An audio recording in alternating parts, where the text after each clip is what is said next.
Hi, basketball fans. It is Rick Kamla. It is Hall of Famer Steve Alexander, and we are the Fantasy NBA today. It's 11:04 p.m. Eastern Time. We told you all on X that we'd be here at 11. Pretty close. It's usually the 10-minute rule around here, but this is very punctual for us here tonight, Doc. It's a light 5-game slate. We're going to look ahead to the All-Star festivities here a little bit from a betting perspective. Before I give them the Bet Online read, how you doing, bro? Let's go. Let's have some fun, man. This is the last NBA night before the All-Star game. I know. Then it's like we're on vacation for a second. I'm good, man. I had a rough night. Rough night in DFS. Rough night in the NBA in general. Scared to look at 30 deep, but I think that's going better than anything else is for me right now. So. But I'm ready, man. Let's do this. We all want what's best for Doc in Doc's world, man. He is Dr. A. I am your resident fantasy freak. And Bet Online is the world's most trusted betting platform and your number one source for online betting in 2025. Whether you're a seasoned fan or a first-time bettor, Bet Online is your ultimate game day companion. With the largest selection of odds in everything from the NBA and college basketball to the NHL and UFC, Bet Online continues to be your number one sports betting source. From every three-pointer to hat trick, Bet Online has you covered with odds, stats, and more for every game, every play, and every win. Bet Online, the game starts here. We begin our Thursday night wrap-up, Doc, with some Magic men here. So we had some fun performances here on a light night. Some guys really exploded statistically. So who's your Magic man tonight? Well, as far as I can tell, only one game is final. And it's going to be tough with all those games still ongoing for you to figure out who your Magic man is. I am going to steal Steph Curry. Big win for Golden State at Houston. Curry was all right. 27 points, 5 boards, 3 assists, 5 triples. He hit 7 of 17 shots, 35 minutes.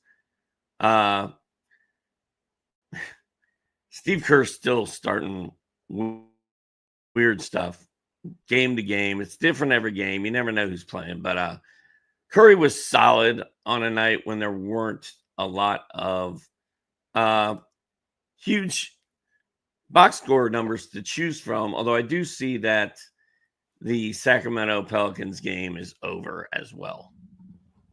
Yeah, 4 of the 5 games tonight are final. We got one more left. It is the Clipper and Jazz game. Good call with Curry because, Kerr was complaining and whining about, them having to play back-to-back, travel, just boo-hoo, right? And Curry played, and they beat Houston, and I thought it was a good win for GSW. And to Steve Kerr, this is what happens when you play your guys. You win games, okay? Stop whining. Doc, I watched – this is so hard for me, man. I got to go with CJ McCollum, dude. I got to go with CJ. And I absolutely love what Naz Reid did tonight. I mean, he flirted with a triple-double and was the best player on the court in the Minnesota OKC matchup. All right, I got to go with CJ McCollum, Doc. My guy CJ, 43 points, 7 rebounds, 2 assists, 7 3-balls. He had 11 points in overtime. And CJ McCollum was rolling. He just had that look, the floater going, the 3-ball going, just wet, right? And we know that CJ can get as wet as anybody. And Doc, it was a duel between Levine and McCollum, okay? And then DeMar DeRozan, and I don't know if it was Doug Christie and prioritization of offense or DeMar DeRozan. DeMar DeRozan took 4 straight shots and missed every single one of those shots in the clutch of regulation, okay? When Zach LaVine should have been patting the ball and putting it up, is what it is. That was a huge, huge breakdown for Sacramento. But, Doc, CJ McCollum capitalized. I'm not sure how many more of these explosion games we're going to get from him. They snapped a 10-game losing streak tonight with this victory. CJ McCollum said, Zion, you good over there, bro? You got some popcorn and a Coca-Cola here? Hold my beer. I'll go score 43 against Sacramento and get us a rare win. So I love the competitiveness of CJ, Doc. He missed some time with personal reasons recently. He came back. He's not shutting down for the season, and he exploded tonight. So he's my Magic man. Yeah, and now that I've refreshed my screen, I see that those games are final. I'm stupid. But yeah,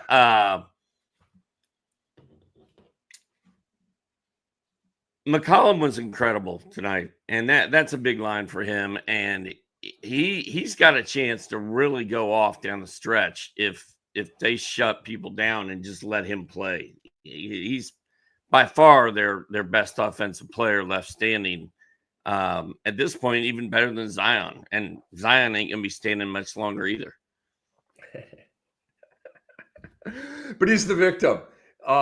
It's New Orleans' fault that he never plays in back-to-backs because he's not a star player that can insist on playing in back-to-backs. What a joke. All right, Doc, we are breaking down a 5-game slate here on Thursday night. We're live at around 11 o'clock Eastern time. So, Doc, let's get into the 5 must-add players. It's a 5-game night, so I'm not sure if you have 5.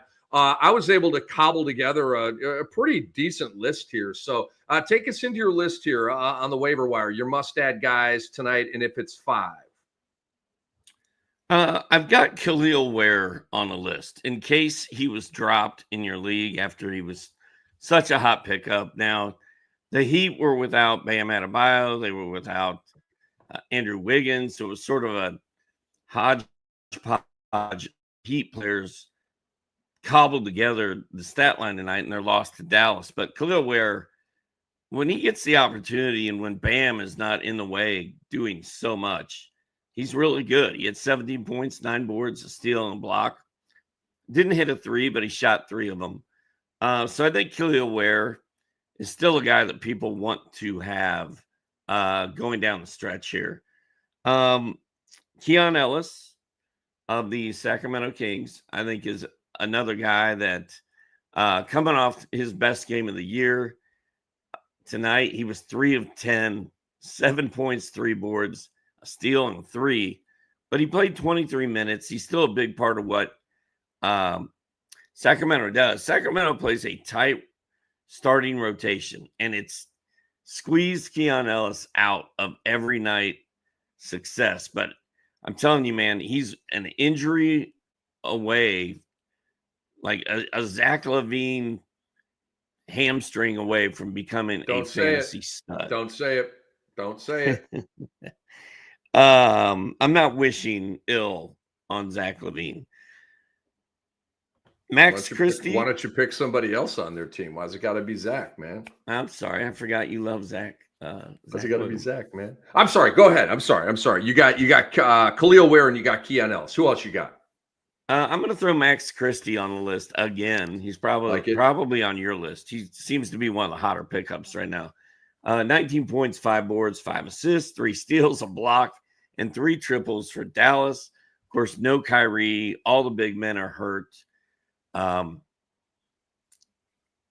yeah, I think Max Christie, Dallas is kind of hanging their hat on him the rest of the way to try to save a little face in the Luka trade. So I think Max Christie is a very good pickup right now.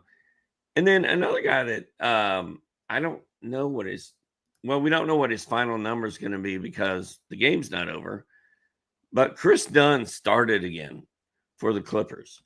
And if that continues to happen, he's worth a look. Tonight he's got 4 points, 7 boards, 6 assists, 3 steals in 27 minutes as a starter. Kawhi was out. Derek Jones started in his place. But Dunn started a few games in a row now. I think if you're in a deep league, you just want to keep your eye on him. And, of course, guys like Aaron Wiggins, Nickeil Alexander-Walker, Keontae George, Collier, those are all guys that should be on everybody's radar. But I gave you my list of, 4, maybe 5? 4. Mm-hmm. No, I mean, it's a good list, dude. I want to unpack the guys, and then I want to have a couple of guys conversations on. Okay. Jose Alvarado, guys. We're talking about our must-add players from a 5-game Thursday night. With 1 game still in action, the Clippers, who have made it a very tight ball game at Utah after a lousy first half by the Clip joint. Jose Alvarado tonight, Doc, 18 points, 5 rebounds, 8 assists, 3 steals, 4 threes. That is such a freaking badass stat line, guys. Okay. I've been screaming about Jose Alvarado ever since DeJounte Murray went out for the year. I immediately picked him up, and I'm just super, super stoked about Jose Alvarado. That's a stupid stat line, and he's now had back-to-back stat lines like that. It's not just a sack thing. It's a Willie Green giving him the keys to the offense thing, which he has done, and the results have been fantastic. So, and that's somewhat obvious, but I need to reiterate it because his roster percentage still isn't super high.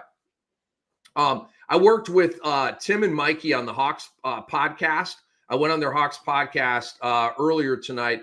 Spent about an hour with them talking Hawks, talking NBA, talking All-Star. And Tim told me that, because I asked him about Capella, and they said that there was intel from one of the Hawks reporters that Quinn Snyder said that they're going to use him after the break.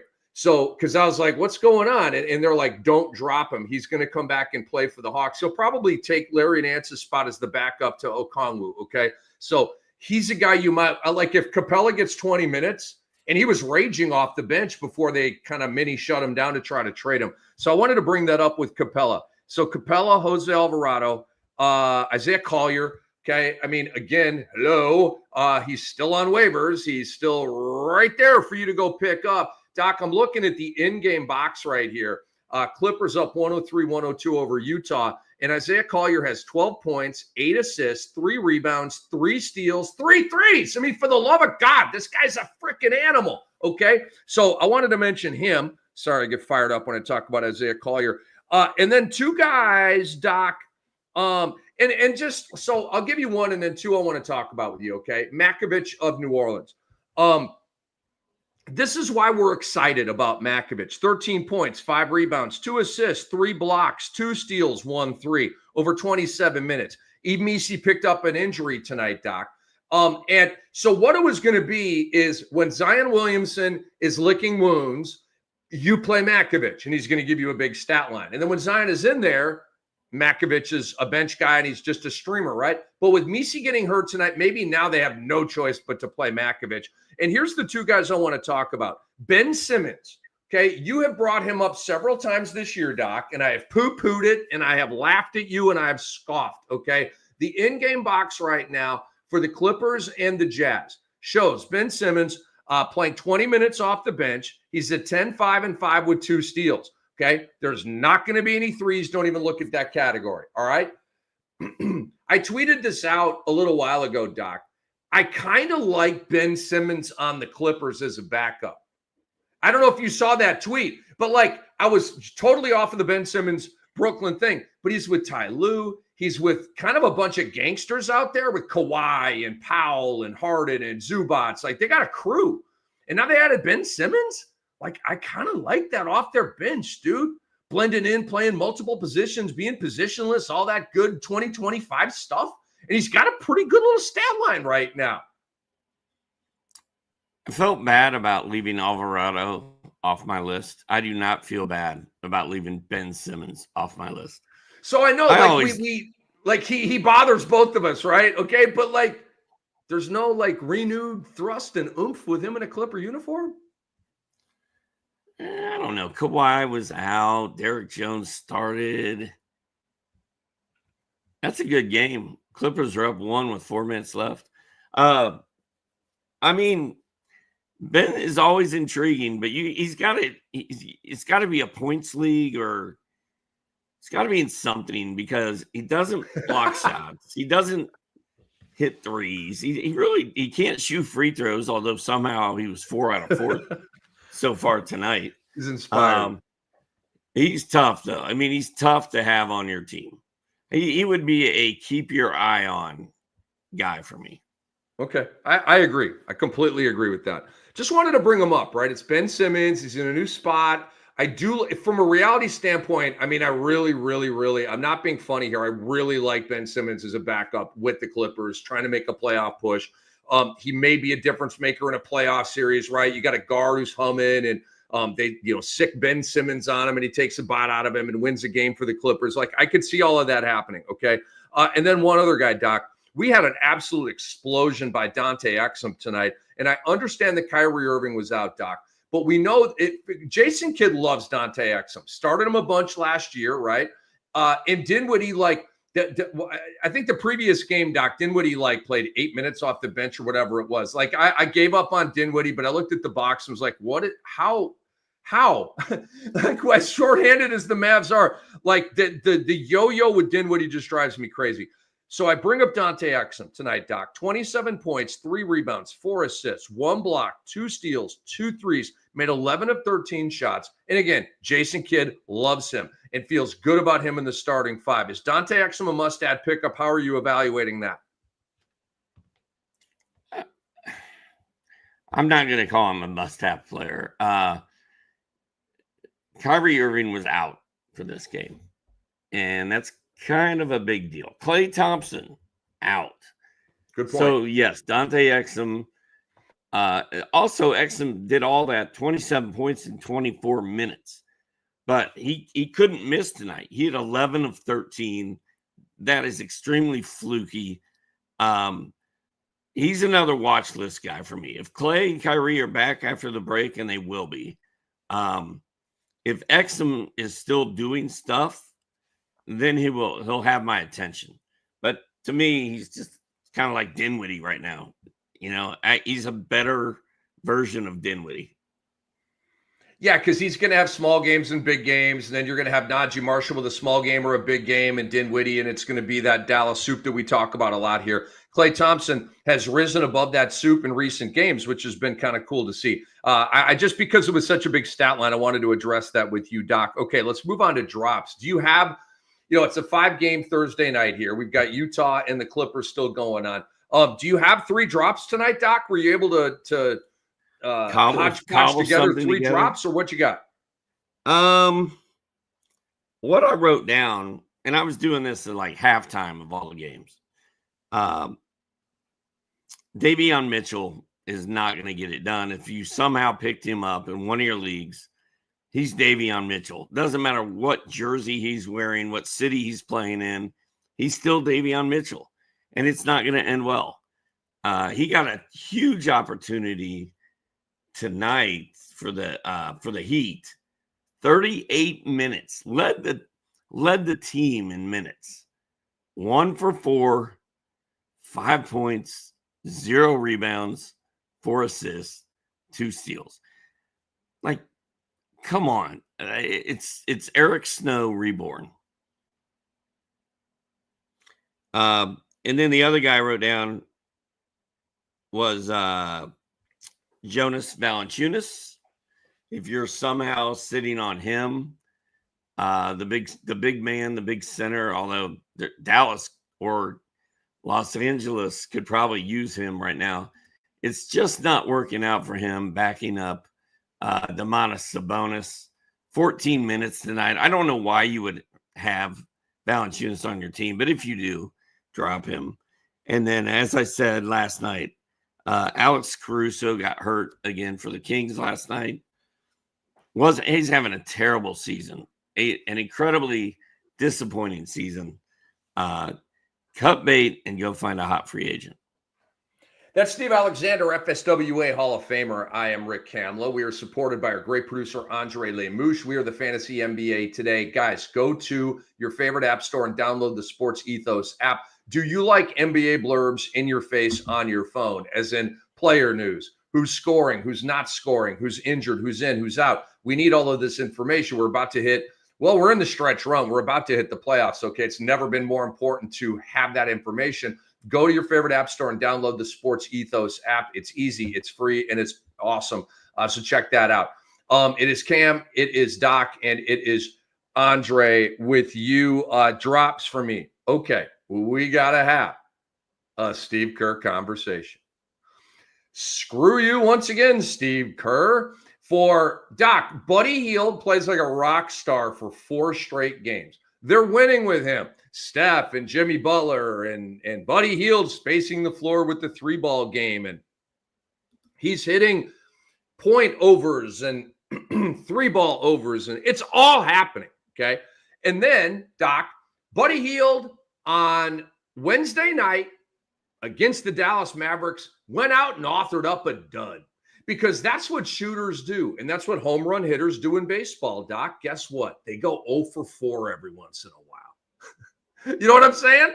With launch angle and they're trying to jack balls. Okay. Sometimes you go 0 for 4. So Buddy Hield had a bad night. Steve Kerr punished Buddy Hield by bringing him off the bench and then playing him 13 minutes. Steve Kerr, dude, you are Bill Belichick reincarnated. You have lost your way. From the Jason Tatum thing, your horrible rotation, you can't develop and win at the same time, nor do you want to, but you should. The treatment of Wiseman, the treatment of Moody, the treatment of Kuminga, the coddling of Draymond Green and the enabling of Draymond Green. It's all gross, okay? I'm out. By the way, Luke Walton was 24-0 that one year. There is that. Luke Walton was 24-0. I'm just saying. But, Doc, Buddy Hield plays 13 minutes tonight. Bye, buddy. Love ya. I mean, buddy, I love ya. I'll do business with you, but you got to get the minutes, okay? So, Doc, he's a drop. Now, we got to stop right here and have a Bajemski conversation because your boy Poach went off tonight. Kerr played him 39 minutes. He should have been doing that all year, I guess. Poach went 18, 5, and 4 with a block, 4 steals, and 2 threes. Neither of us talked about Podziemski in the most valuable part of our show here, the must-add player of the show segment, whatever you want to call it. Neither of us brought up Podziemski, and I was waiting on you to bring up Podziemski, but you did not. Well, you have I need to stop letting you brainwash me because you brainwashed me on Buddy Hield like 2 games ago, and since then, Buddy's like 2 of 15. Scored a total of 5 points in 2 games. I blame Kerr. It's Steve Kerr's fault. It's not your fault. But you also, Podziemski plays for Steve Kerr. So I'm like, I can't trust Pods. And then tonight he went off. The game before that, he had 8 points, 2 boards, 5 assists. Game for that, 9 points. Game for that, 16. Game for that, 8. Like, it's just a mishmash of crap. And I can't trust any of it. But Podziemski's minutes in February have been there. He's over 30 a game, and he played 39 tonight. So it's going up to like 32. He's getting enough minutes that I would rather have Podziemski on my team than like Keon Ellis, I think. Doc, I am promiscuous as a fantasy manager, okay? If you can help me win, I'm probably going to mess with you, right? I'm promiscuous.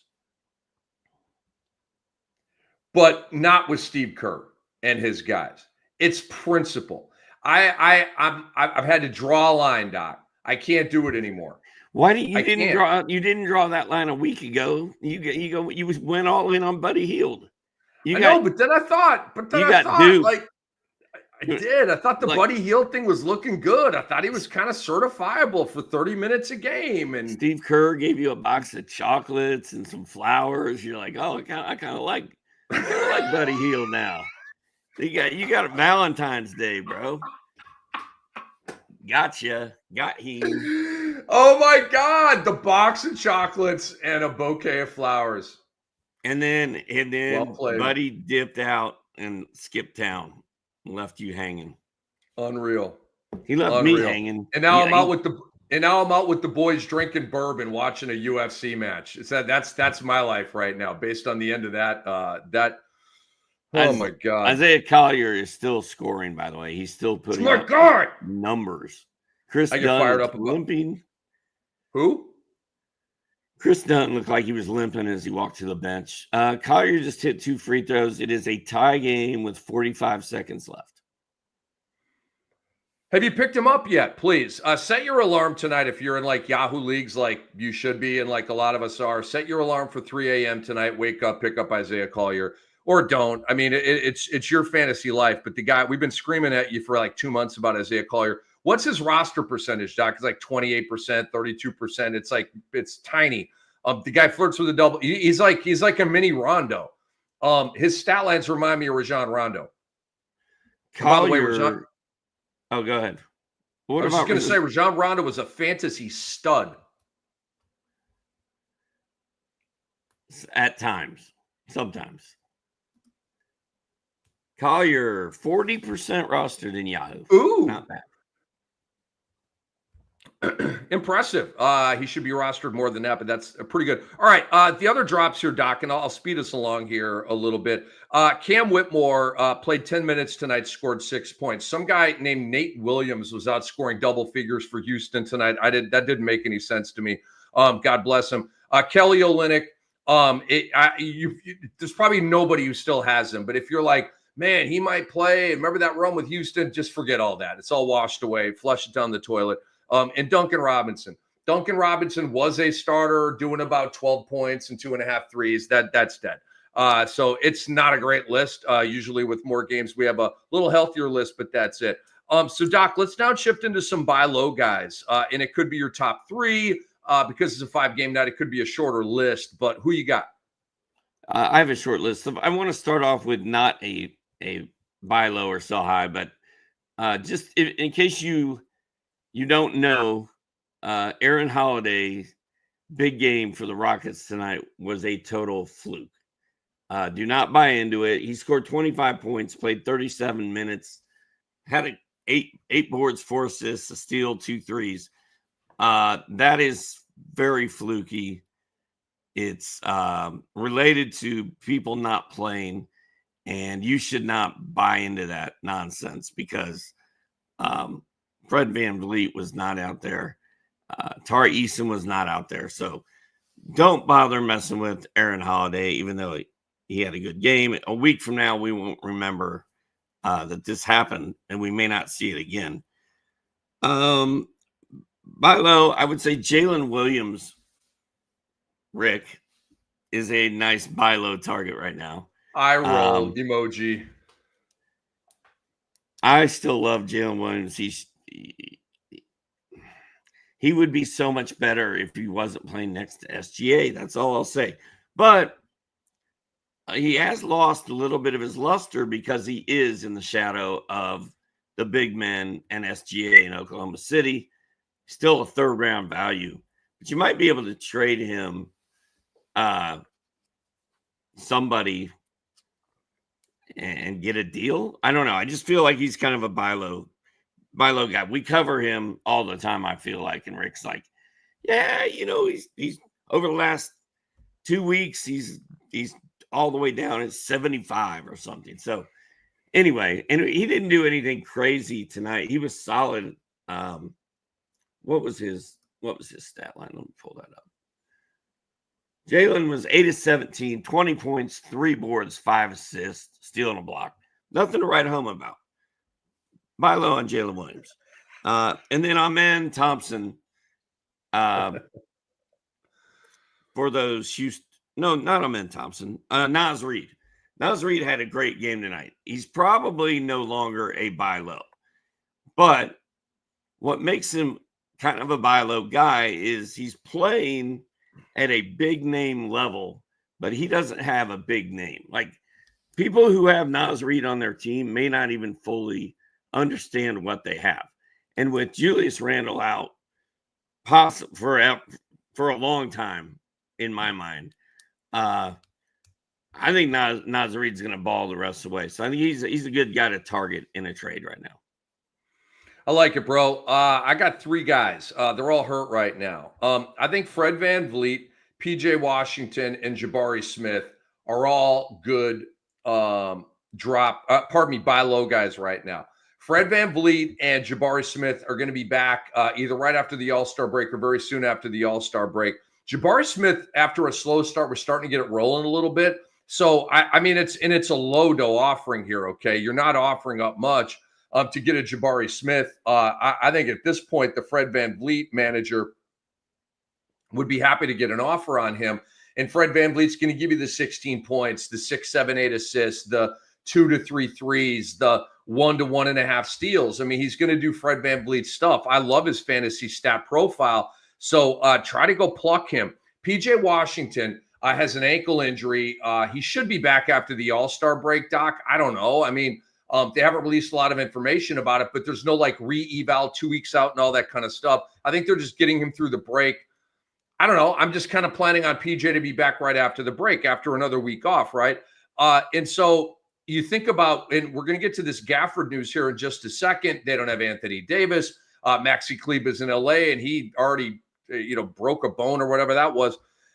So PJ Washington should really be a stud after the All-Star break. I think you can make some good buy lows on him. I mean, again, I would still offer Zion Williamson straight up for PJ Washington right now. See if you can pull that off. And then Jabari Smith, like I said, it's some blocks, it's some threes, it's flirting with a double-double. I do think he's going to come back here pretty soon. I do think it's going to knock Eason and Amen back to the bench.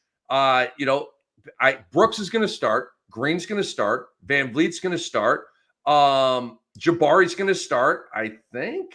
And Şengün's going to start. I think Amen's going to go back to the bench. And I could be wrong about that, but they've got a lot invested in Jabari Smith. They need him to be good. So FVV, PJ Washington, and Jabari Smith. So now, Doc, let's get to this breaking news here. Shams Charania, Dallas Mavericks center Daniel Gafford has sustained a grade 3 right MCL sprain. It will miss at least 6 weeks. Give us the instant analysis. So that's March 13th plus 14 is 27. So he'll be back for the last 2 weeks of the season if everything goes perfectly. Drop Danny Gafford. It's over. I have a strong feeling that Dallas already knows that Anthony Davis needs surgery and is done for the year. They're scared to tell anyone because every time anyone at Dallas opens their mouth right now, really bad stuff happens. Mark Cuban yelling at fans, telling them to sit the F down. Lloyd Christmas, the owner, walking to a seat, sitting down, getting his ass booed out of the stadium. And he turns to his buddies like, bro, are they talking about me? Why are they being mean to me? Yes, dude, they hate you. Or it's me? Yes, you're a clown. Not you, Doc. Nico Harrison goes to a college basketball game, gets booed out of the gym. Fire Nico chants. Like things are going so poorly in Dallas when they have to come out and be like, the guy we traded Luka for so that we could win now is done. Like that's not going to go well. So they're sitting on that, which brings me to Olivier Maxi Prosper, who has not really done what I thought he was going to do. He's getting minutes. It's not Maxi. What is wrong with you? Is his name not Maximilian? It's not Maxi like Maxi Kleber. It's Maxence. Dude, you are cracking me up tonight. I like to call him Ollie Maxi. Ollie Maxi P. Okay, then I'll give you that. I won't.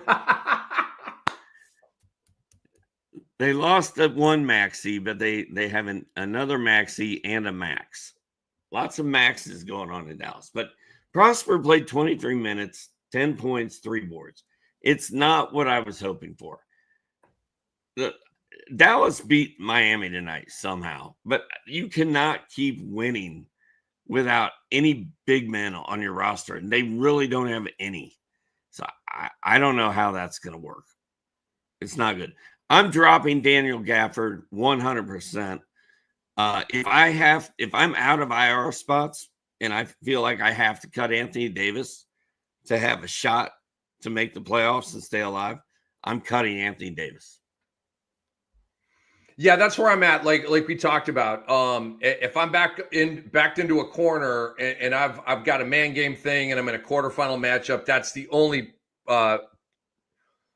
situation where I would drop Anthony Davis. But I agree with Doc. Daniel Gafford is a drop right now. This makes me like sending out an offer to try to buy low with PJ Washington even more. I do agree with Doc's speculation that Dallas probably knows something about Anthony Davis that they're not releasing right now, because there would be an absolute rebellion in Dallas to even a larger, like they may just start I don't want to complete that sentence right there or that thought. We just understand that Dallas is very, very, very butthurt about the Luka trade, and this would only fan the flames of that. So, look, Doc, it was a good run for Danny Gafford. It was a good run for our boy Danny Gafford. I mean, he was putting up Wilt Chamberlain numbers, man. I'm kidding. But it was like 19 points, 14 rebounds, 4 blocks per game. Well, let's just shout out Danny Gafford for a minute, dude. He was a fantasy stud. It was short-lived, but it was a good run.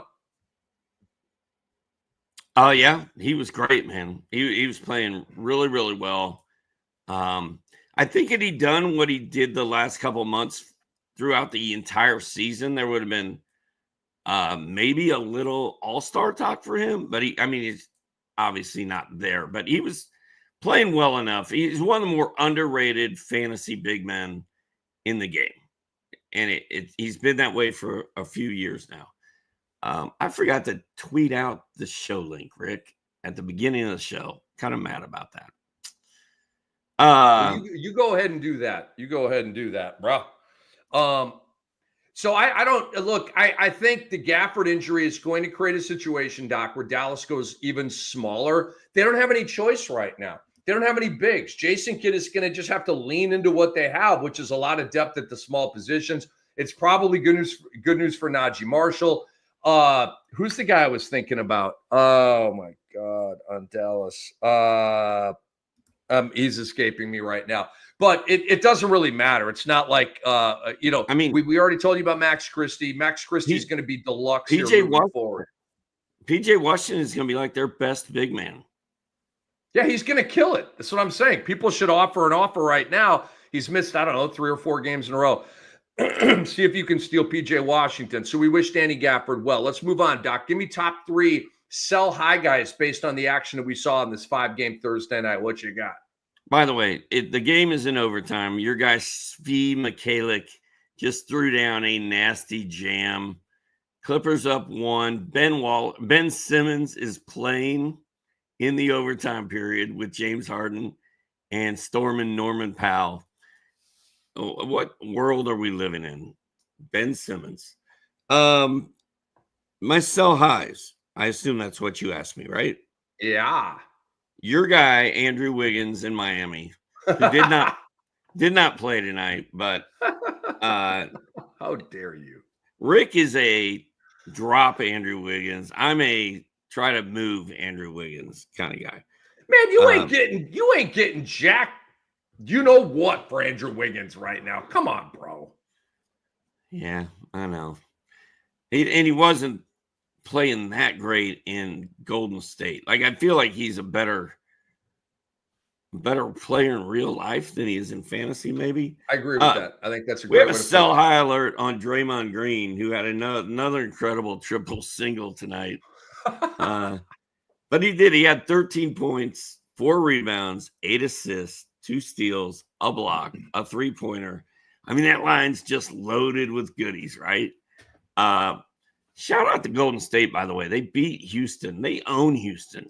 I feel like they really do. Great point. They freaking own Houston, them. Dude. Every time they play Houston, they beat them. Great point. But Draymond Green played well enough tonight that maybe his big name combined with the consistent triple singles, somebody will take him off your hands. I remember one year, Jared Johnson, that worked with me at Roto World for a long time. He drafted Draymond. He was all about Draymond. And then, like, 4 weeks into the season, every week, every owner in the league got a Draymond Green trade offer. And it became a running joke and a theme. And he never did get rid of him. It's almost impossible. Like me last year in the Cam Dynasty with Bradley Beal. I probably offered you a trade. I mean, I canvassed the league trying to trade Bradley Beal. And nobody would take, literally low dough, like, please, for the love of God, just take him off my roster. Nobody bit. Nobody wanted to make the move. And Bradley Beal ended up being a pretty decent player for me down the stretch and actually, ironically, helped me win a championship over my boy Darren Wolfson, a.k.a. Doogie, a sports media beast up in Minneapolis. All right, my sell high list, Doc. I got two more. My bad. Zion didn't play tonight, but Zion is a sell high because he's healthy right now, and he's playing as far as we know. So I think Zion is a sell high. He's going to get shut down. And then Brandon Ingram, his former teammate, they're evaluating him every 2 weeks in Toronto, and they've already said he may not play at all this season. Cut him, move on. Okie dokie. All right. I want to start with Lauri Markkanen here, Doc, because we have been in the preseason, we told you not to draft him. And so we've been just anti-Lauri. And it's not anti-Lauri. It's really an anti-Danny Ainge thing. And I love Danny Ainge in general. But the Utah Jazz, and hopefully after they get Cooper flagged, they'll just be able to end the tank. And because you see it tonight, Doc, they're playing Collins, they're playing Markkanen. And look, they're going to overtime with the Clippers, right? You saw them smoke the LA Lakers the other night playing their guys. Utah, if they actually push their chips into the middle of the table, I believe would be on the play-in tournament fringe. I believe they'd be chilling with Sac, Golden State, Phoenix, and San Antonio right now. Okay, they have talent on that team. They're just in super tank mode right now. So Doc, I think the word is out that they're going to shut down Lowry, right? But maybe, just maybe, with Lauri Markkanen playing in both ends of a back-to-back here before the All-Star break, right? Maybe you can parlay that into being able to trade him. He went for 32 on Wednesday with 6 threes, 18 points, a much lower stat line, but the point is it's still a pretty good stat line, and he played in a back-to-back. See if you can unload Lauri Markkanen that way. And, Doc, I want to confirm that John Collins played in both of these games and tell you the exact same thing about him, and he did.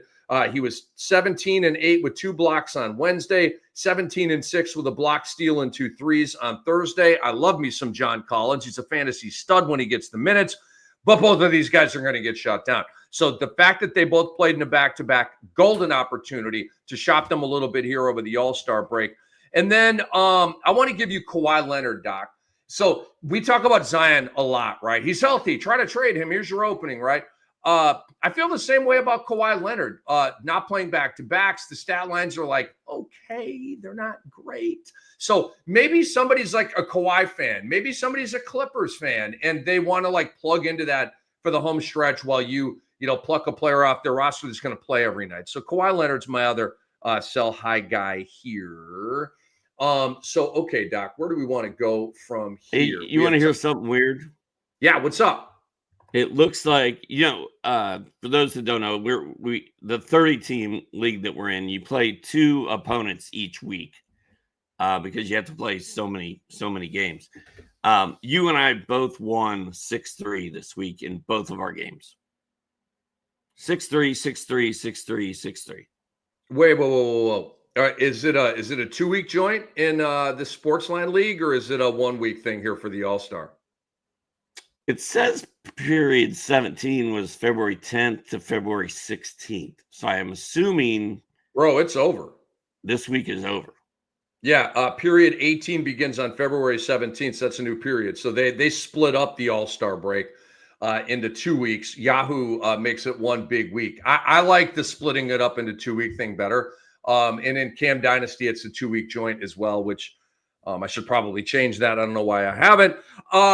Okay, Doc. So let's get to we're a little beefy here. So let's get to our All-Star conversation, and then we can get to some stud and dud awards. But let's get to some All-Star look ahead. No. I'm all screwed up here. Hold on a second. Let's coordinate this with our great producer, Andre Lemouche. Andre, I think we're doing All-Star. Let's do the All-Star thing. Let's do the All-Star thing right now, Doc. I want to ask you a question. Do you have any vibes on the Rising Stars Challenge or the Skills Challenge? And if you do, please, because obviously I want to save the best for last year, which is 3-point contest, dunk contest, and MVP of the All-Star game. So what you got on those other 2 events? Let me ask you this, Rick. Are you going to watch All-Star Saturday? Are you going to, what? I don't know yet. Take for you to watch All-Star Saturday? I don't know yet. I'm going to be honest with you because I'm I'm a live music seeker on the weekend. So I may be out catching a band and I don't know. I'm not super psyched about it, bro. It's not like, oh my God, I got to be locked in and like anyway. So that's where I'm at with it. I'm at an I don't know. It's probably the first time in my life I've said that, but the NBA and its players have anesthetized me on All-Star Weekend. Okay. Yeah. Really, the best night of the weekend's Friday night. It's the Rising Stars Challenge night. It's the best night of the whole weekend. I mean, it is. Those guys bring it way harder than the All-Stars on Sunday night. Yeah, and it's gotten difficult to watch over the last 5 to 10 years. Are you locked in? Or are you like, yeah, I'm watching on Saturday night or what? Dude, every year I'm like, oh, the dunk contest is done. I set the DVR and I fire it up. I'm like, oh, I'm going to go back and watch it later. And then I see the highlights and I don't even go back and watch it. Like I just end up deleting it and don't even watch it. I have a feeling that I will be out on Saturday. I have a feeling that I'll have the TV wherever I am turned on to the NBA All-Star Weekend, but I'm not going out of my way to watch it. And I'm not going to be sad if they are like, oh no, we can't turn that on. I'll be like, okay, that's fine. Rising Star Challenge. I'm the absolute exact same is what you said. I may, hey man, could you pop on TNT real quick? No, man, screw you. Okay, cool. I'll just sip on my Bud Light and keep it moving. I would like to watch the 3-point contest though. Just because I got a feeling. Yeah, it's a good contest. So skills in Rising Stars. Any vibes on that at all? I've got Amen Thompson as my Rising Stars MVP.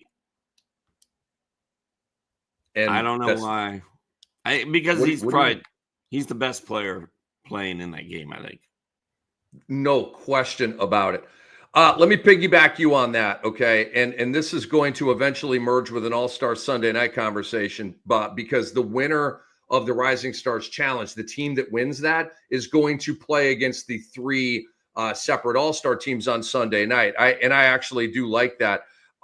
So, Doc, the team that Amen is on also has his twin brother Osar, Tumani Kamara, our guy, Bub Carrington, our guy, Bilal Coulibaly, our guy, Scoot Henderson, our guy, although I don't know if he's going to play, and then Eve Nisi, and I also don't know if he's going to play. So they may be down to 5 guys here, Doc. Kamara, Bub, Bilal, Amen, and Osar. Maybe they name another first or second year player to their team. I don't know. But to me, that's the best team in the Rising Stars Challenge, and they're going to win out and also play on Sunday night against the All-Stars, okay? So make your appropriate bets based on that intel from your boys Cam and Doc. Now, let's move on to the 3-point contest here, Doc.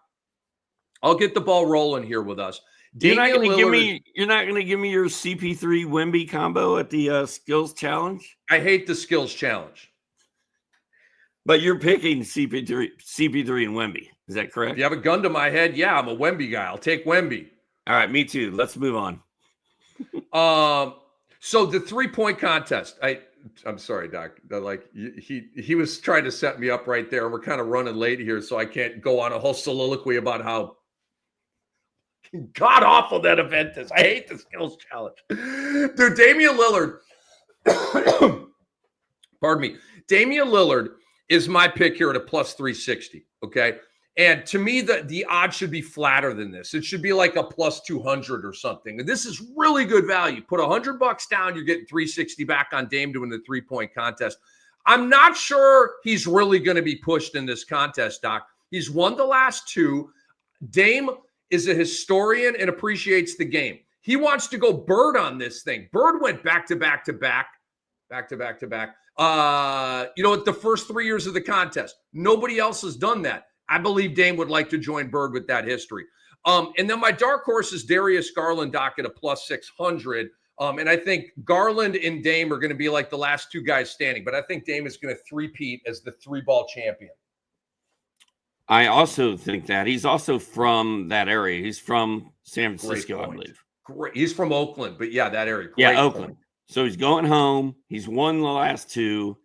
The field is not super impressive. Tyler Hero scares me a little bit, but I think he's been in it before and hasn't done anything spectacular. I'm all in on Damian Lillard. I think 10 to win 35, 100 to win 350. That sounds good to me.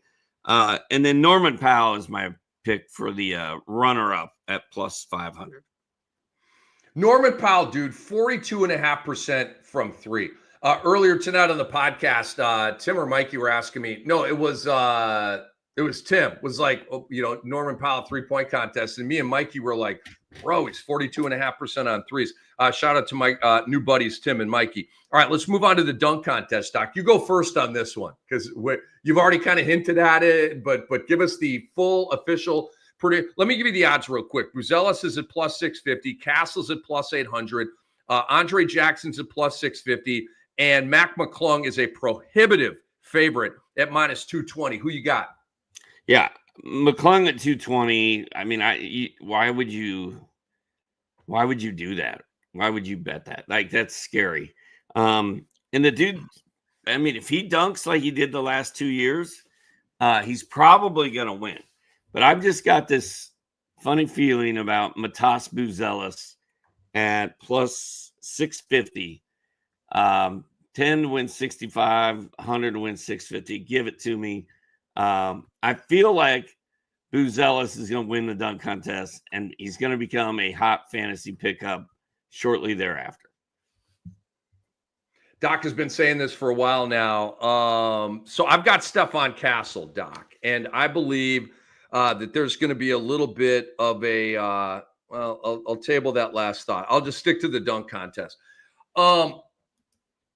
Stephon Castle's absolutely balling right now. It's 15 points, it's 20 points, it's 30 points, and this is coming off the bench. He's got a maximum vertical leap of 37 inches, and at 6'6", he effortlessly jams. Okay. And he doesn't just he's got a lot of power, a lot of velocity and ferocity with his dunks. All right. He is a windmill guy. There's going to be a shout out to Dominique Wilkins at some point on All-Star Saturday night. Okay. He's rocked a couple of really tasty windmills this year, and he's going to do it on All-Star Saturday night. And you've also got Doc. I want everybody to do a Castle dunk highlight video Spurs, and you'll see it, right? It's really cool. And you will see him go down Broadway and mega blast on the Knicks in Madison Square Garden. Reminds me of Sprewell a little bit. He's got the braids, he's got the hair flopping, and he really power jams, man. So I think Stephon Castle's going to win the dunk contest. Do I feel great about it? No. Okay. Because we should be talking about Ja Morant, Zion Williamson, and Anthony Edwards right now, but we're not. But I like Stephon Castle at a plus 800. And look, God bless Mac McClung, Doc, but somebody, for the love of orange, beat that young man in this event. Mac McClung is trying for a three-peat in the dunk contest. Do you know how bad of a look that is for the NBA, Doc? To have a G Leaguer win your dunk contest in 3 straight years? That's essentially urinating on the dunk contest, okay? That can't happen again. So I don't know. God bless him. Mac McClung is a prohibitive favorite, probably going to win it again with that boy-oy-yoing. Who's your All-Star MVP? I got Steph Curry at home in Oakland, San Francisco, wherever. Chalky. Very chalky. It's a good call, too. Steph Curry is a plus 500, Doc. SGA is a plus 750. And then you have my All-Star MVP. You know who's at plus 900 in third place, Doc? Who? You want to take a guess? He's a first-time All-Star. Victor Wembanyama? Yes. Doc, there's never been a player with a game more tailor-made for the All-Star game than Victor Wembanyama. He makes splashy plays. He's the lob threat. They love throwing lobs in the All-Star game. He's going to have 30 points at halftime, bro. He is on 15 of 15 from the field on all dunks, okay? And think about this. Dude, Wemby hates to lose like Kobe and Jordan, okay? He freaking hates to lose. Wemby is going to be out there balling. I'm telling you right now. I'm not saying he's going to dive on the floor for loose balls. He's going to be out there balling, Doc. I promise. When other guys are hungover and tired from the weekend, Wemby's going to be out there trying to win the game and trying to get his team to win this little 4-team tournament, right? Wemby is my All-Star MVP. And here is my dark horse, Doc. And we should probably I mean, you and Andre should all like come together, put $33 a piece in here and go $100 on this, right? Check out the odds on my dark horse for All-Star MVP. It's Amen Thompson, Doc, because Amen and his team are going to win the Rising Stars Challenge. They're going to be playing against the All-Stars. What if the Rising Stars Challenge team wins the little 4-team tournament against All-Stars? Amen Thompson's going to be the All-Star MVP. You see what I'm saying? Are you smelling what I'm cooking? Doc, he's a plus 10,000. 10,000. You bet $100 on Amen Thompson to win All-Star MVP, and you have $10,000 to show for it. Is that crazy of a conspiracy theory of an investment decision that Amen Thompson may just trick off the weekend and win All-Star MVP? I kind of like what you're thinking there. And the other thing is, I like this idea of a 4-team one-day tournament, right? Because that's what they're doing. And those first 2 games, the team is going to be trying to win the game. Like, they're going to both be trying to win because they want to play in the big game. And then the big game, they had to fight to get there. So maybe they're going to try hard in that. This could turn into more of like a in-season tournament feel than an all-star feel, which would be really cool and really good for the all-star game. So it's actually the most optimistic I've been about the all-star game for a minute. The fact that there's going to be 4 teams trying to win. I agree, Doc, in theory, but the guys still have to bring it. They can still be in a tournament and half-ass it and act like they're playing with a cocktail in one hand and the basketball in the other. They can still do that in this 4-team clustered tournament. They can still do that. They don't have to bring it. So I need to see that to believe that.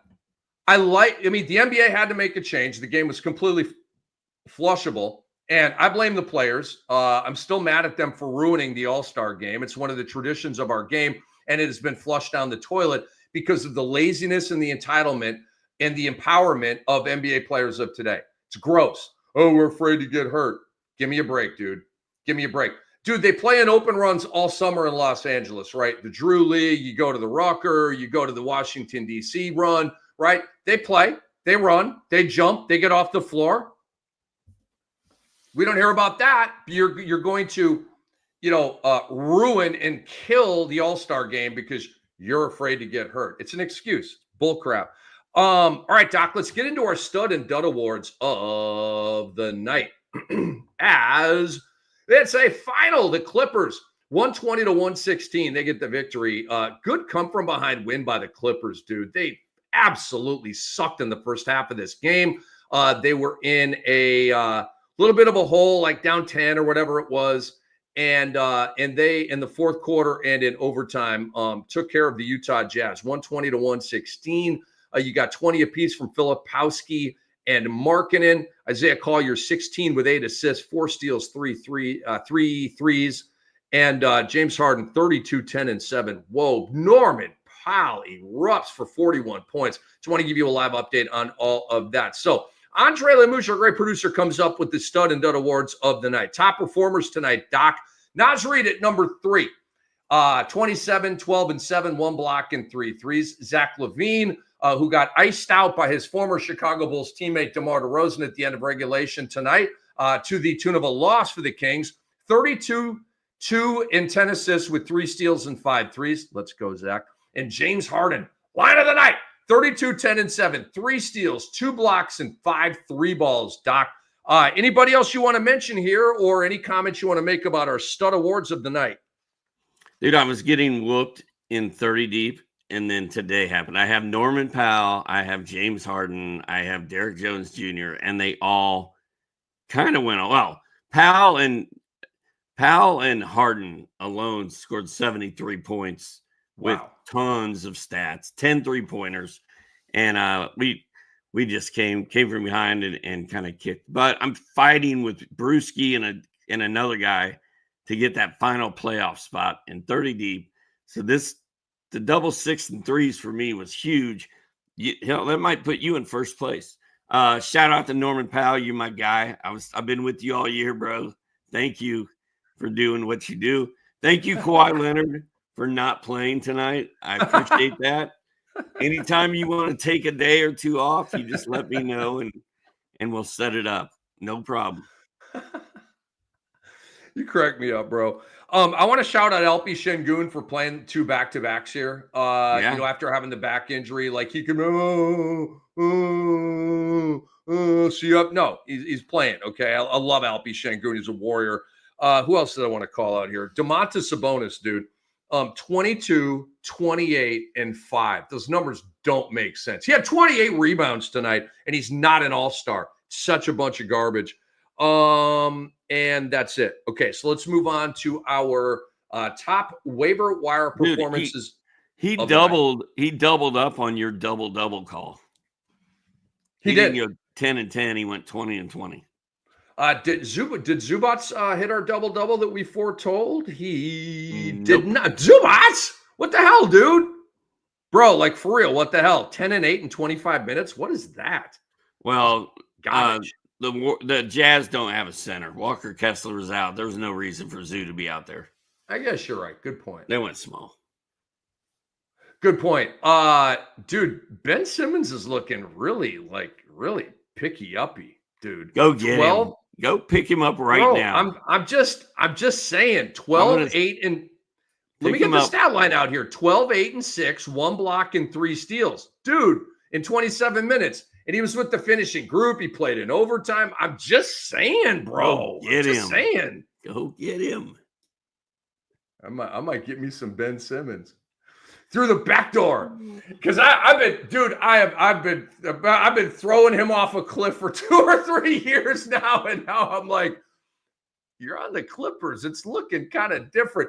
All right, the best waiver wire performances of the night. My boy, Carlo Makovic, 13, 5, and 2, 2 steals, 3 blocks, 1 3, 7% rostered in Yahoo. My guy, Jose Alvarado, 18, 5, and 8, 3 steals, 4 threes, 25% rostered. And then Dante Exum, line of the night, 27, 3, and 4, 2 steals, 1 block, 2 threes, 1% rostered. And Andre says, honorable mention, Ben Simmons. Andre, let me know, are you going to look into picking up Ben Simmons? I love to get his vibe here when it's kind of a loggerhead with me and Doc. Now, the duds of the night, Doc.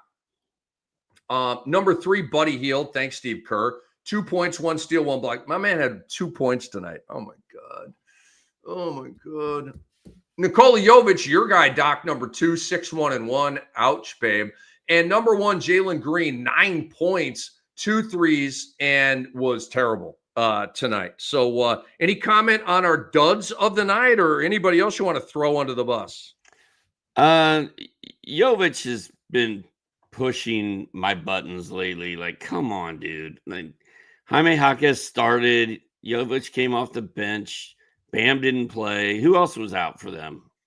I don't know. I think Rozier was out, and I think Duncan Robinson they got a flu bug going through the team. I don't know. Duncan Robinson played, but Wiggins was out along with Bam. I was expecting more from Jovic. That's just not good. And then I don't know what happened to Jalen Green, man.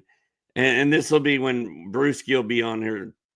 I don't know when he's on again. He'll be like, I just don't know if Jalen Green fits on this team.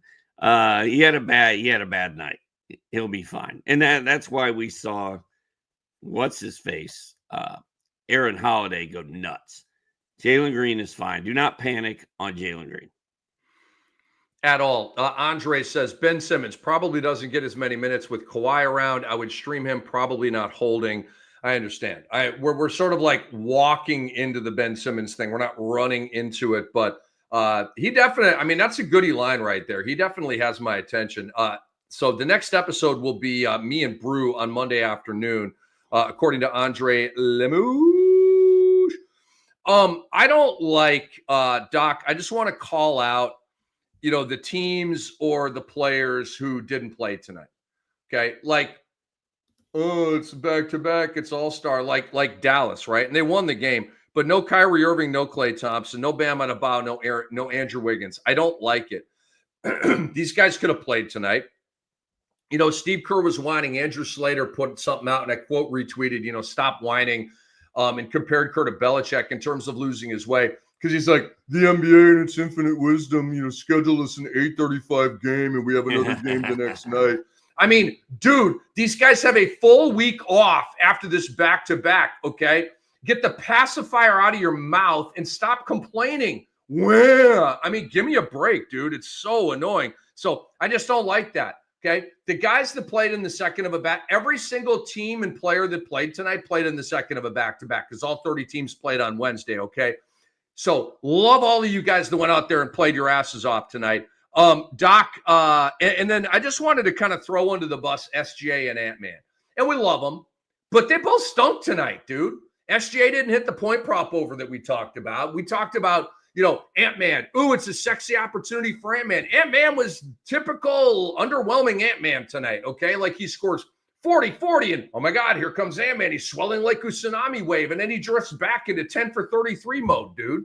It's very, very frustrating. Anthony Edwards has been a roller coaster this year, bro. It's been it's been a very bumpy ride. That's my guy, 5 of 17. What did he shoot tonight?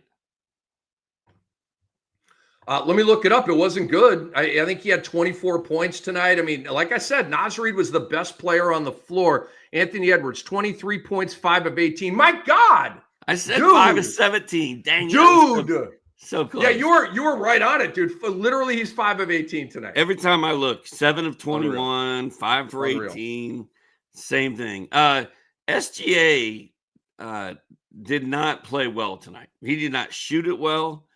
It's a weird game for him, but I'm not. He had Jaden and Ant-Man on him, dude. I'm gonna have a hard time getting mad at SGA, dude. He is. If he hits a wall 2 games before the All-Star break, I'm fine with that. And he didn't even really play poorly last night. He went off last night, so he was due for an off night. He'll come back after the All-Star game and kick it. I don't think we mentioned him for All-Star game MVP. He is second in the odds docket at plus 950. Wemby is third at a plus 900, and Steph is first at a plus 500. Oh, is Steph first? Yeah, he's first. I was looking at different odds. I have him at plus 800. All right. Do we want to talk about Yves Missi will not return? He got hurt and didn't return. Yeah, I mean, it's a right knee. I don't know. Is that a sprain? Is he going to miss a month? I'm just saying, like that. That kind of like takes me to a Makovich kind of pickup thing. Yeah, I'm kind of with you there. Missi, even when he plays, he's serviceable, but it's not fun. Makovich is kind of fun. Yeah, he's a goody guy, man. It's the blocks and the steals and all of that. Makovich played 27 minutes tonight. Jose played 34 minutes. Some of the rotational stuff tonight. We pretty much talked about all of this with Podziemski playing 39 minutes and all of that. So guys, Doc, do you have any? I mean, here we are, dude. We're at the All-Star break. And then one more thing, Kessler Edwards. Is he a pickup for you? He played 39 minutes tonight, and he's playing in the front court for Dallas. He's obviously a wing, but kind of looking at him as a power forward type of guy, small forward, power forward guy. Does Kessler Edwards have your attention at all? A little bit. I had him in a FanDuel lineup tonight, which lost. Thank you very much, Jalen Green.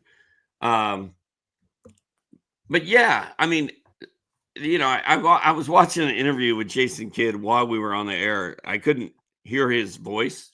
I could just see him, and he was the headline said he was talking about, well, since we traded that player, he didn't say Luka's name, but since we traded that player, everybody's going to get more minutes and touches because we got to work with what we've got.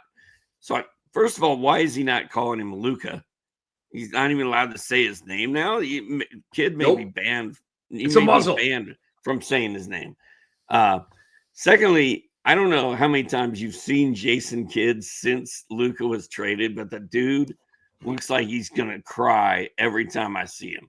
And that press conference with Nico, who's sitting there like with his hand over his mouth, he's not smiling, not doing anything. And Nico's like, oh, Jason's with me. We like the same kind of player. And Kidd's over there just like. So that was interesting. So Kessler and Maxey, or not Maxey, Max Christie and Kessler Edwards. I think they're both going to get a lot of minutes for this team because they're out of bodies, dude. Like they're just out of bodies. And those two guys can handle as many minutes as Kid throws at them. So I do kind of like both of those guys as potential pickups. And then also one little tidbit for next week. The Kings only play one game. Everybody else plays 2 or 3. So if you got Kings, get ready to have a rough ride at the end of next week.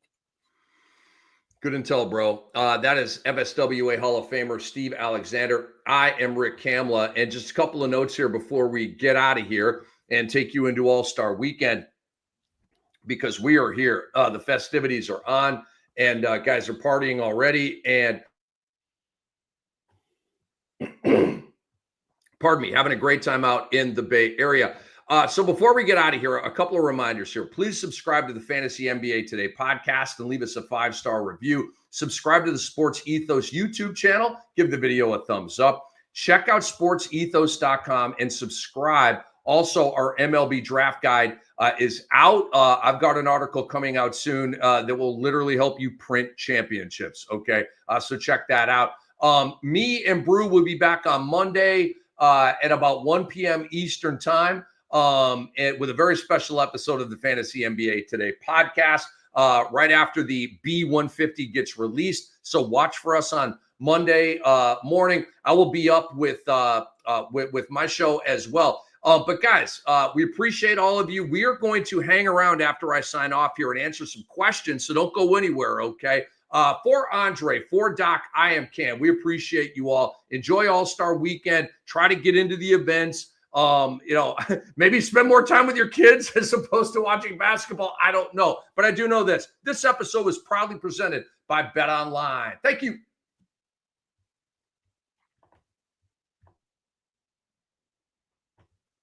All right, Doc. Here we go with some questions. Backstage with Cam and Doc after the show. Luis Brabant says, love this new format where you start with must add and drop. Well, Luis, Andre Lemouche gets all the credit for that. He actually this week metamorphosized our show, and we're all loving it so much more. So thank you for noticing and appreciating that. Slat says, is Matkovic a must add now that Misi got hurt? Is he a must add? In the land of must adds, he's in tier 2, I would say. Jose Alvarado, must add. Isaiah Collier, must add. Matas Buzelis, must add. Donovan Klingon, bull, must adds. Okay. So he's not in that tier, but he's in the next tier down from that. He's in the serviceable and intriguing must add group, and must add is used to, I was thinking, Rick, I know we got questions here, but you and I should have told our favorite All-Star game story during that broadcast. Cause you've been to a bunch of All-Star games, right? For sure. You've probably seen some pretty stupid stuff at All-Star Weekend. So we maybe we'll do that next week if you think of a good one. Anyway, next question. Yeah, I'd have to. I'm trying to think. Favorite All-Star story. I don't know. Like I'm kind of blanking right now. I'm on the spot, and nothing's immediately coming to mind. All right, I got a story for you. I hope I haven't told this story before. My first All-Star. Okay, 2004. Was it 2000? No, it's 2003. It was 04. It was in LA. Okay. And we're in like Century City or whatever. And it's like, I don't know, phenomenal. Right. And when we got done filming, I'd go to the ocean and like, I'm in Cali, like I'm in the Pacific Ocean. Dude, it was so cool. All right. But the first event I had, my boss was Saul Steinberg. And he said, all right, come meet me and we'll tell you what you're going to do today. And I go into the truck where all the talent goes and stuff. And he's like, all right, first thing you're going to do today. You're going to go over to the blankety blank pavilion, and Shaq is over there with a Nestle Crunch sponsorship shoot. I need you to go over there and MC it. And I'm like, dude, I'm just a fantasy guy, right? And I didn't tell him that. And I'm doing the fantasy show at the time, right? And I'm like, yeah, totally, I got this, right? Fake it until you make it. And I'm like, bro, he wants me to go. He didn't tell me this before I got on the plane and went out to LA, right? I get out there and he's like, it was all sort of jumbled and put together on the fly and stuff. And he's like, yeah, I want you to go over and MC the Nestle Crunch event with Shaq. And I'm like, okay, awesome. And as I walked away, I'm like, what am I getting myself into? What? How? And so they had a script for me, and dude, somehow I just pulled it off, right? But I go up to Shaq at the beginning of the thing. Shaq's still playing, okay? He's not in broadcasting yet. This is 2004. He's still basically coming off the three-peat. And I walk up to him and I'm like, Shaq, Rick Kamla, nice to meet you. And he shot me a look like I was crazy. And he said, I know who you are. DirecTV, channel 219. And I was like, what? Shaq is vibing on my fantasy show? Because I wasn't anchoring or doing play-by-play. None of that. It was just the late night fantasy joint with the quasi-cult following that I was blessed to. Dude, Shaq, first time I met him, dude, he didn't call me Kamla Juice at that point, but he was like, what are you talking about? I know who you are.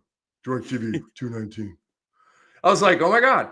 And so the shoot went very, very well. All right. So you wanted an all-star story there. I gave you an all-star story. Do you have an all-star story? I went in 2012 in Orlando, and I had a all access media pass, which I did not deserve to have because I didn't know what I was doing. I could have gone into the locker room. I was too scared.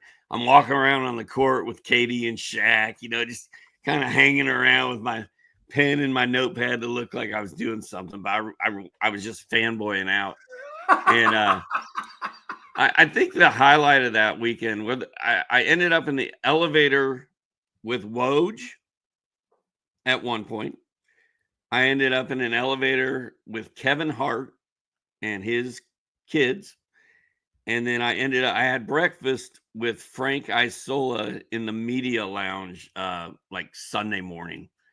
That was pretty cool because Frank wasn't on ESPN and stuff like he is now. He was just a New York Knicks guy. But those were the three things I remember most about All-Star Orlando. Let me give you one more story here. You want one more story, or should we move on to more questions? You want one more story? It's a Bill Walton story. So this is like 2005 in Denver. And I had lived in Denver or the suburbs of Denver from 96 to 98. So going back out there was awesome. I got to see some of my friends that I hadn't seen in a long time. But this was, what night was this? Saturday night. Somehow I got, and like Bill Walton watched the fantasy show. I had him on as a guest. He knew, I'm a deadhead. He's a deadhead. So we kind of forged a little bit of a friendship, right? So he sees me and he's like, you're going out with me tonight. And I'm like, what? And so it was me and Bill Walton and Mookie. Okay. And then like this entourage, right? And it was like members of the Grateful Dead family, like old roadies with the Grateful Dead back in like the Pigpen days, right? The late 60s and the 70s. I'm like, oh my God, I'm hanging out with Grateful Dead family right now. This is stupid. Okay. The stories that were told. We started out at Stuart Scott's party in downtown Denver and then bar hopped from there. I'm bar hopping with Bill Walton and Grateful Dead family members. One of the greatest nights of my life, Doc. And I will say this, Bill Walton, may he rest in peace. Dude, everywhere we went, mobbed by people. Like I wanted to hang with Bill Walton that night. I didn't get to hang with Bill Walton that much that night. He literally is America's guy. Do you know what I mean? It's like going out with Charles Barkley, which I've had the pleasure to do a few times. You're not really hanging with Charles because Charles is literally, you know what I'm saying? It's like everybody wants a piece of Charles. So it's just one of those things. But like, it's awesome. Don't get me wrong. It's not a complaint. So shout out to Bill Walton for inviting me. And I will never forget those stories. So I heard a story about McHale and the guys kicking Ainge out of a limo after they won the championship one of those years. When Walton was on the team in '86, I heard that story. That was pretty good. They kicked Ainge out of a limo. Wow. Dropped them off early in the morning. My only other all-star, and this is 5 seconds, is my brother and I bought $5 tickets to the dunk contest in 1985 at Market Square Arena in Indianapolis and sat right behind the basket that Dominique dunked on to beat Jordan in that dunk contest in '85. $5 to see Jordan versus Dominique in a dunk contest. It's probably the best $5 I've spent ever in my life. That's awesome, dude. That's awesome. Do we have more questions here, Andre? Let's fire them up. All right, WS says, this is awesome. WS says, thanks for the tip. I dropped Wendell and grabbed Klingen. Get you winner. Some Klingen, bro. League winner. Klingen's probably the top pickup of all right now. Like, go to your waiver wire tomorrow, and if you say Klingen on top, just nab him. Ask questions later. But I've already got a ton of centers, Cam. I don't care. Just get him. WS says, thoughts on Buzelis? I haven't, but looking at Westbrook or Quentin Grimes. Good question here. Really good question here. Oh, my God. I actually dropped Buzelis for did I drop him for Bol? I think I dropped him for Bol in a Yahoo Public League earlier today. I don't dislike Buzelis. I just he ain't Bol, baby. That's a hard question, man. This is a hard question, bro. I think if I had to rank those three guys, I think I would go Grimes, Westbrook, Buzelis for what I see happening the week right after the All-Star break. But Buzelis has so much potential after that that I really don't want to give up on him. But he's really not. He hadn't been getting it done for the last 10 days. So I'm not advising people to drop Buzelis, especially if he wins the dunk contest. I think that may spur him on to greatness over the last 2 months. But if you need to drop him to pick up Quentin Grimes, you think it'll help your team, I'm cool with that. I can't drop Buzelis for these guys right now, Doc. Sorry. Pardon me. I can't drop. And so let me explain this just quickly. Who are the other two guys there? The question's no longer up. Buzelis, it was Russ, and it was and Grimes. It's been a long day. Dude, how many times has Quentin Grimes had an eruption game? He gets us excited, and then it's not backed up. It's not sustainable. Yeah, I don't trust it. He's starting. I get it, dude. It should be a green light. But you had Maxey and you had, George is playing with an injury. I'm just not with it yet. And then Russell Westbrook, Doc, to me, after the injury here, comes back to a little bit different construction of the Nugs because Gordon is back. Gordon was out, which opened the door for Russ to play. And Michael Porter Jr. should be back after the break. Christian Brown is rolling. So I don't know. I'm sticking with Buzelis right there, but I understand the question, and that is a mind bender. Andy Walken says, it's hilarious how many strays Eric Snow gets. Doc loves the Eric Snow analogy. If you are not a good fantasy player. Slat says, hey, chat, what do you guys think of Makovich and Ben Simmons' rest of season outlook? I want to pick one of them up. I'm going Makovich out of those two guys.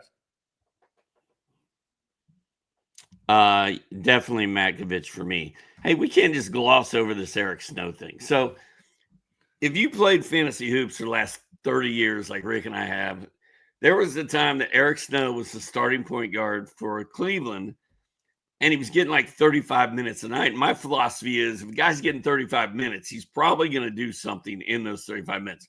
Eric Snow went that entire season, played 35 minutes every night, and it was 4 points, 3 assists, 1 steal, 2 of 5 shooting. It was just nothing over and over and over again. I know, Rick, you probably worked with Eric Snow. I did for a long time. I'm buddies with him. At NBA TV. That's your dog, man.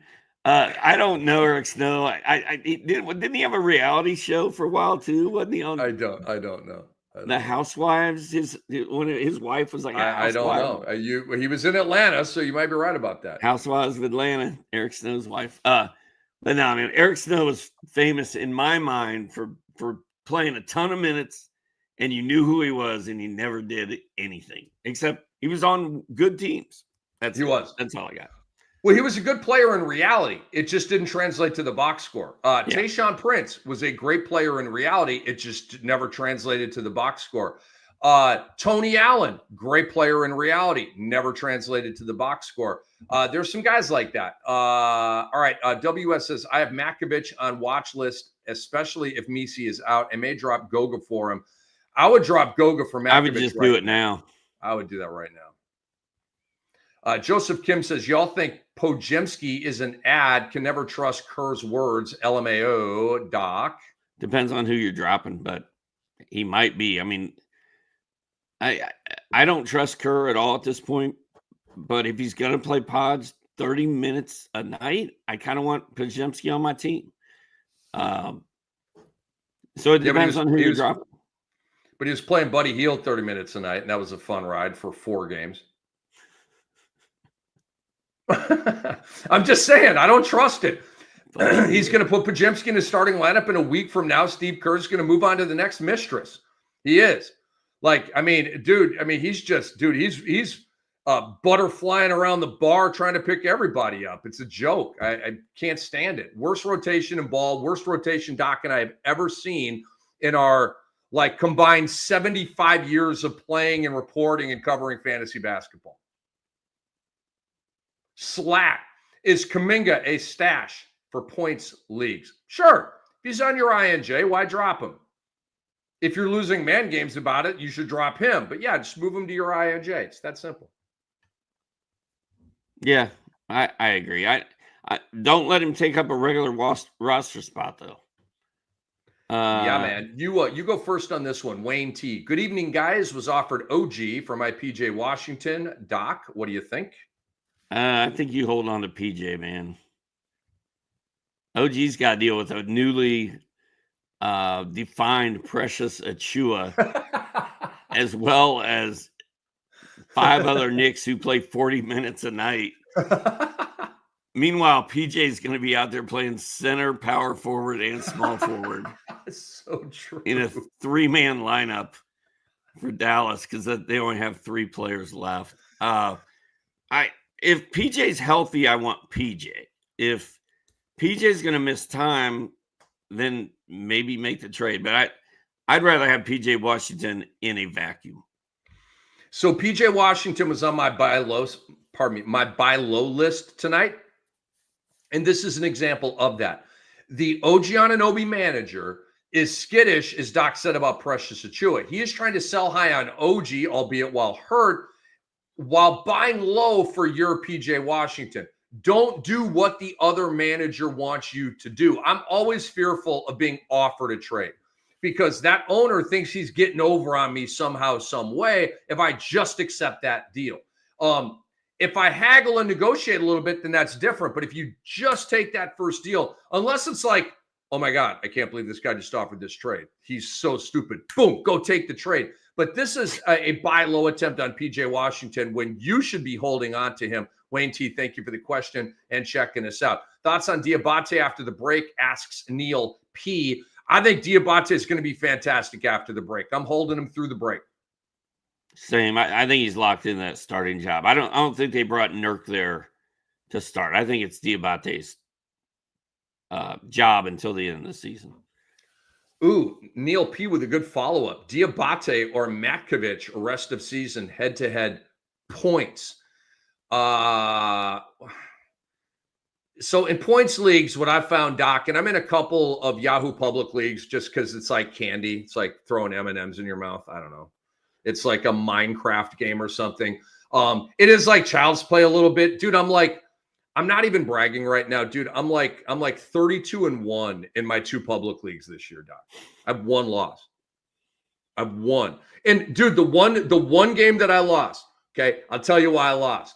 That was that week that Zion Williamson was like missing games and back-to-backs, and like he missed like 3 of the 4 games or something like that. It's the only reason why I lost. The only game in a Yahoo public league this year. Otherwise, I'm blemish-free. I'm not bragging. They're easy leagues to dominate. It's a 10-team league. I mean, it's an all-star team.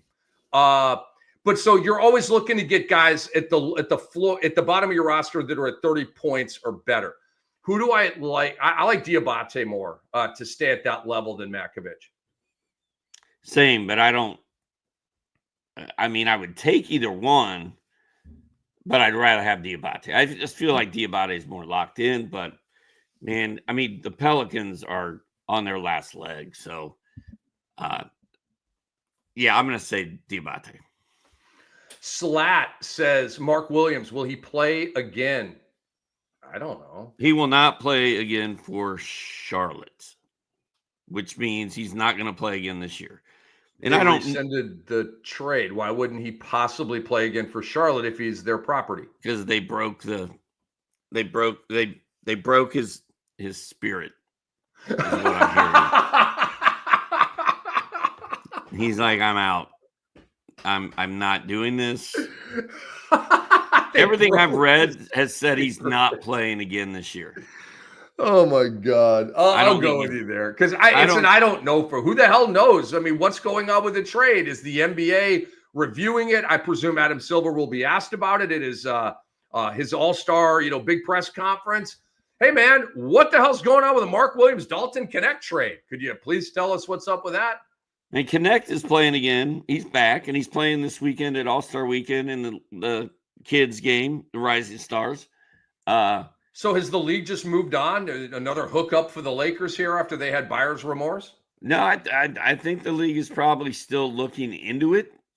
But Mark Williams, as I understand it, will not report back to Charlotte. Are you cutting him? We talked earlier tonight. We're cutting Danny Gafford because he's going to be out at least 6 weeks. That math doesn't work up to the end of the season here. So are you dropping him? Are you dropping Mark Williams?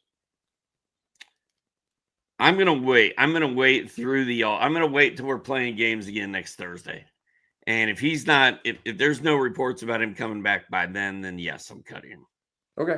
I'm going to hang in there with him because it's a huge I don't know for me right now. And it seems very Andre, our great producer, Andre Lemus, says, I think Mark plays. Hornets were the biggest losers of this trade. Now they need to either show that Mark can play basketball or trying to lowball him in a contract extension. I would imagine they try to play him at least some games.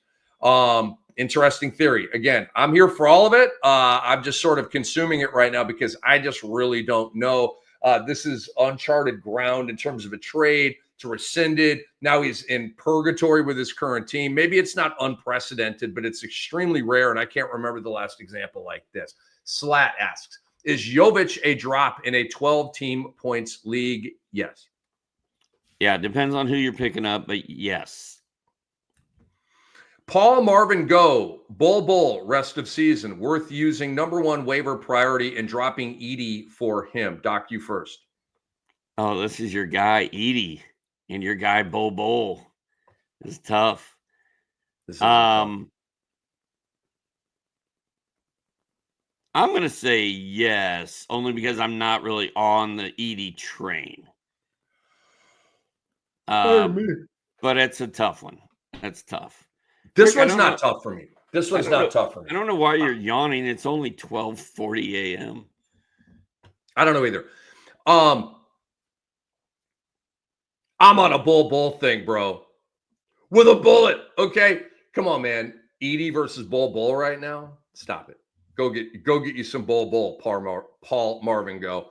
Carly Carden says, very cool Dominique versus Jordan dunk contest story, Doc, and very cool Bill Walton All-Star Weekend story, Rick. Carly, we appreciate you hanging around with us and digging our stories, man. Carly took me to a Hawks game. Carly and Bob. I would love to go to a Hawks game with you and Carly and Bob and have a beer or two. It sounds like a hell of a fine night in downtown Atlanta. It was fantastic. We had a great time. I love it. All right, last question here, Doc. Jimmy Butler, Norman Powell, or Paul George? Pick one. Norman Powell with a bullet. With a bullet? As in bullet? With a bullet? Yes. That, golly, Jimmy Butler's balling for the Golden State Warriors, dude.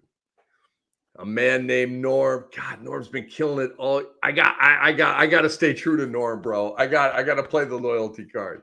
I ain't going Patrick Dumont on Luka Doncic here, bro. All right, Hey, I'm hugging up on Norman Powell right now. I'd rather have Norman. I still don't trust Jimmy Butler. He's another dribble move away from a soft tissue injury. We know one thing. It ain't Paul George. That we know. It ain't Paul George, man. Doc, anything else you want to tell the people before we say bye-bye and send them on into All-Star Weekend with some smiles on their faces? I'm wondering why my alarm clock just went off at 12:40 a.m. I'm curious to see what that tells me. But other than that, I'm good, man. I'm ready to take a little break. All right, Doc should take a little break. Rest. Me too, man. Me too. But we'll be back soon. Again, me and Brew on Monday with Fantasy NBA today. You guys enjoy All-Star Weekend. Monetize it. Again, get you some Amen Thompson at plus 10,000 for All-Star MVP. Let's all get like quasi-rich together, okay? I actually, Doc, want to get together and play that with you. I want to I want to talk to you about that, because you know a guy and I don't. And so let's try to make a little something happen. Anyway, for Andre Lamouche, for Dr. A, the never-ending show now is over, and it has been presented to you proudly by Bet Online. See ya.